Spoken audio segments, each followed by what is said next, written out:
Espero que se escuche bien todo lo que estoy hablando porque hay un ruido allá afuera de motos. Cada noche siempre es lo mismo, pero bueno.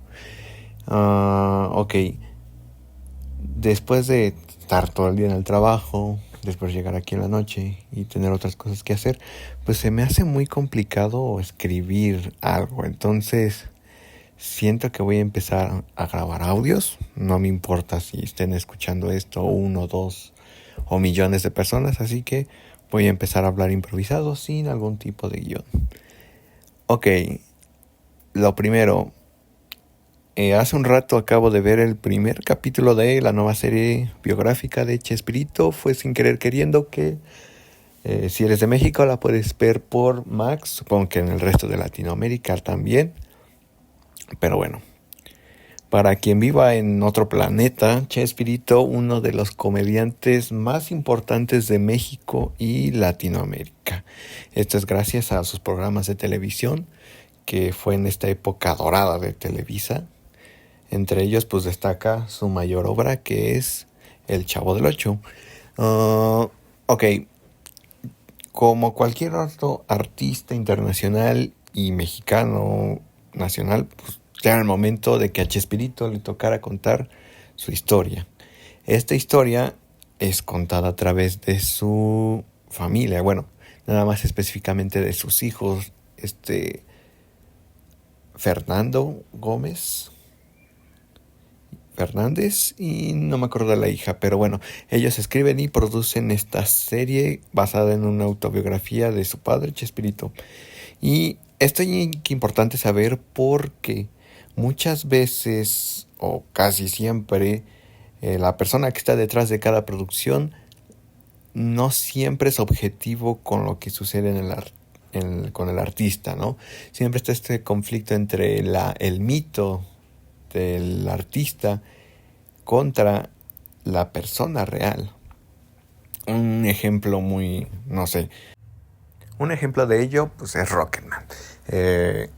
Elton John, quien es el que produce la propia historia de su vida, escoge a Taron Egerton como quien lo interpreta en esta película y hacen un gran trabajo. Recomendadísima esta película, creo que está en Netflix, no me acuerdo bien, pero este es uno de los pocos ejemplos en que el protagonista de esta historia es muy honesto. Otro gran ejemplo apenas salió justamente hoy, salió en Prime, Better de Robbie Williams. No soy fan del artista, lo reconozco, conozco una que otra canción, pero esta versión de Better creo que es hasta un mejor ejemplo porque el propio Robbie Williams interpreta el personaje a él mismo en una versión en la que no le importa hacerse el santo, sino muestra todo lo que implicó volverse famoso, ¿no? Los puntos más bajos de su carrera, de su vida personal, los traumas, por ejemplo, con su padre, su familia, hasta llegar a un punto en el que llega a hacer las paces consigo mismo, ¿no? Ese es un ejemplo. Pero bueno, regresando a Chespirito. En este caso Chespirito, quien no conoce bien la historia detrás de todo lo que contrajo el Chavo del Ocho, fue precisamente su elenco. Al ser un fenómeno que arrasó en televisión, pues aquí hubo esta parte, ¿no? Carlos Villagrán, quien interpretó a Kiko, fue un ejemplo muy puntual, ya que pues se separó del Chavo del Ocho porque él quería hacer su personaje fuera. Entonces pues se fue de México y no fue hasta que Venezuela lo trajo con Kiko, pero con otro nombre, con K, ¿no? Para que no se violaran los derechos de autor. Después vemos a, por ejemplo, María Antonieta Las Nieves, que ella registra el personaje de la Chilindrina. Vemos también el problema de, por ejemplo, se sale Ramón Valdés del programa, lo que trae poco a poco esta decadencia del programa, ¿no? También tenemos a Florinda Mesa, que es un caso muy particular que está relacionado con la parte amorosa de Roberto Gómez Bolaños. Ok, voy a ser más puntual. Lo que veo aquí, el gran acierto al menos de este primer capítulo, se nota la producción. O sea, en estos últimos años la mayoría de las series mexicanas o latinoamericanas ya se nota una producción ya grande. No se ve tanto como la calidad pues Televisa, ¿no? Como una novela. Y, o sea, ya se nota una producción pues más de alto rango, ¿no? Por ejemplo, se me viene a la mente series como Y llegaron de noche, que es la de Eugenio Derbez. Eh, También tenemos, por ejemplo, esta que fue un gran éxito de Prime, Nadie nos va a extrañar, Como agua para chocolate, la adaptación del libro y de la película. Uh, bueno, hay muchos ejemplos, pero en este caso de Chespirito pues se nota la producción, o sea, tanto el trabajo de fotografía, de diseño de producción, la ambientación, eh, la banda sonora inclusive es muy buena para la época, pero el problema es la historia. Y justamente esto implica al primer punto, que es la manera en cómo se victimiza a la persona. Al menos en este primer capítulo se nota que la intención va a ser una historia meramente motivacional. O sea, aquí vemos primeramente el origen de Chespirito, ¿no? Cómo desde niño creció y tenía como que esta chispa, ¿no? Para el humor, ¿no? Y ya después vemos antes de dedicarse a escribir, pues vemos su trabajo como cómo ese humor no encajaba con su vida hasta que encuentra esa oportunidad, ¿no? Para revelar este gran talento que tiene para el humor, para el ingenio. Y bueno, también este capítulo pues va a la par con lo que es ya el momento, digamos, el punto más alto que mucha gente considera del Chavo del Ocho, que fue el especial de Acapulco. Porque aquí vemos cómo a Roberto el Tigre, bueno, aquí no lo pone como tal, el Tigre Azcárraga, quien era el dueño de Televisa, eh, aquí lo pone en un punto como el centro de todo el caos que va a suceder.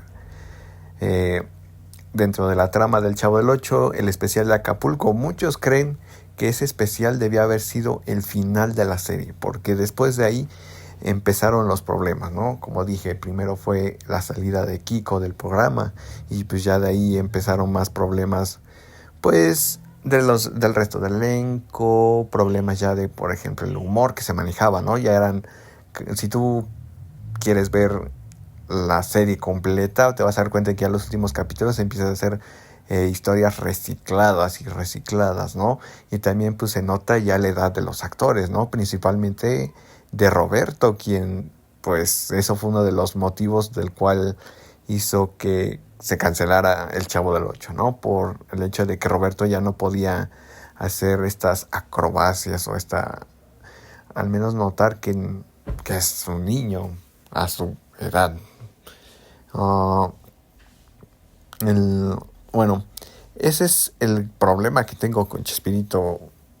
Y bueno, fuera de esto, yo no me considero tan fan de Chespirito. Bueno, yo crecí viendo el Chavo animado. Siento que me van a linchar gente de millennial o gente que vio creciendo esto. Eh, pero es que yo crecí con la versión animada. O sea, sí llegué a ver Chavo del Ocho original y todo lo que me digan, pero el animado, pues el hecho de esta libertad de crear estas situaciones ficticias y todo esto, pues le da esta libertad de ser más espacios más cómicos, más burdos. Las primeras temporadas, creo que hasta la segunda temporada del Chavo animado, sí son basados en capítulos del Chavo del Ocho. Ya después, como a partir de la tercera temporada, ya empiezan a tomar estos ya historias propias, ¿no? Historias que ya inclusive van muy más apegadas a la ficción y a una situación un poquito más real como la serie original. Pero bueno, el gran acierto es eso, la gran desventaja es, les digo, la historia.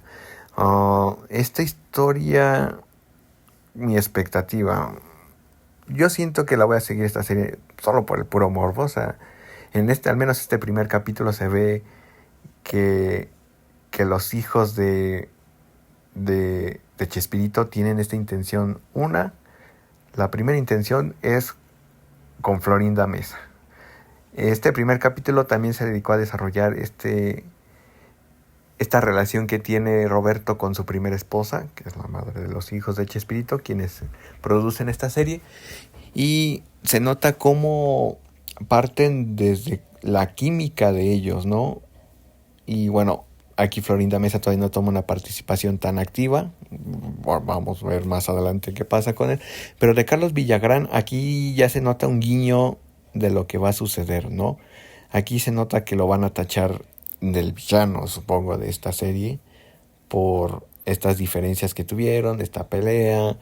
Ok, es una larga historia y sería interesante ver cómo sucede esto desde la perspectiva de Roberto a través de sus hijos. El, el cómo fue esto. Que miren, yo en esta parte de lo que hizo Carlos y lo que hizo María Antonieta con los personajes, o sea, sí, entiendo que ellos se justifican diciendo, no, es que yo construí el personaje, porque yo hice los cachetes y que yo le di el vestuario y que yo le di los chistes y no sé qué. O sea, sí, te entiendo, pero, o sea, la historia es de él, o sea, el personaje es de Roberto, él lo escribió, o sea, si tú le aportaste, pues chido, pero pues legalmente, bueno, legalmente debió haber sido esos personajes, ¿no? Porque ahí entra otra historia, ¿no? Espero que la serie lo cuenten, cómo fue que el hermano de Chespirito olvidó actualizar los registros de los personajes y eso pues llevó a que María Antonieta pues los durmieran y registraran a su personaje. Pero bueno, aquí el chiste es si los había registrado o no. Siento que también esto de quedarse aferrados al personaje, sea por cualquier justificación, porque que si Kiko era un personaje único, que era el más querido de la vecindad, que si la Chilindrina esto, que lo otro. Esto los llevó pues obviamente a estancarse, como muchos, o sea, no sé, veo actores, Mark Hamill, que quedó estancado como Luke Skywalker, Ralph Macchio como Daniel LaRusso, y en este caso de Carlos Villagrán, María Antonieta Las Nieves, la mayoría del elenco del Chavo del Ocho, pues sufrió este estancamiento, pero para Carlos Villagrán le fue peor, o sea, eso le implicó que Televisa lo baneara de todo el continente bajo la amenaza de que si tú aceptas a Carlos Villagrán en tu televisora, pues no te corta el Chavo del Ocho y todas las novelas que te importo a tu país.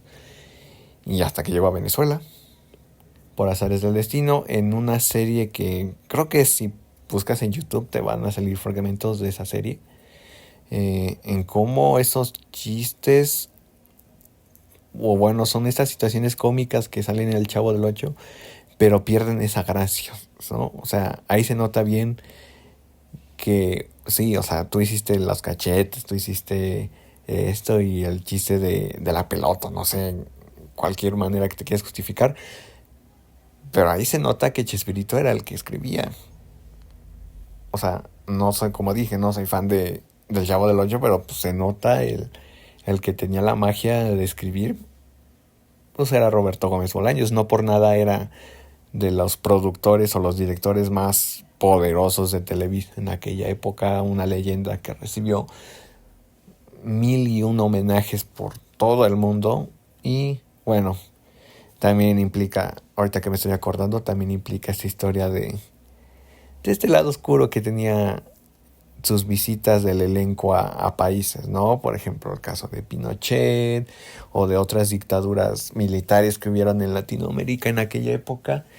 Y pues sirvió para como pan y circo para muchos de estos países, ¿no? Y pues el impacto que generó esta serie pues fuera de Latinoamérica, porque hoy en día si te vas a Brasil, te vas a Chile o te vas a otro país fuera de México, creo que tiene más impacto la serie que en el propio México. Oh, pero bueno, esto es creo que todo lo que pienso acerca de esta serie.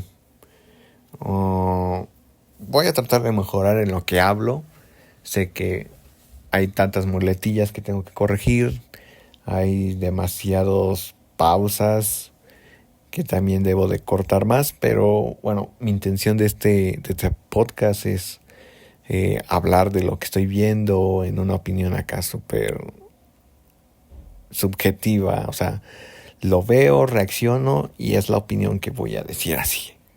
Tal vez sin pensarlo tanto, puras ideas al azar. Así que espero que alguien esté escuchando esto en alguna parte del mundo. Muchas gracias si llegaste hasta acá. Así que nos vemos hasta la próxima.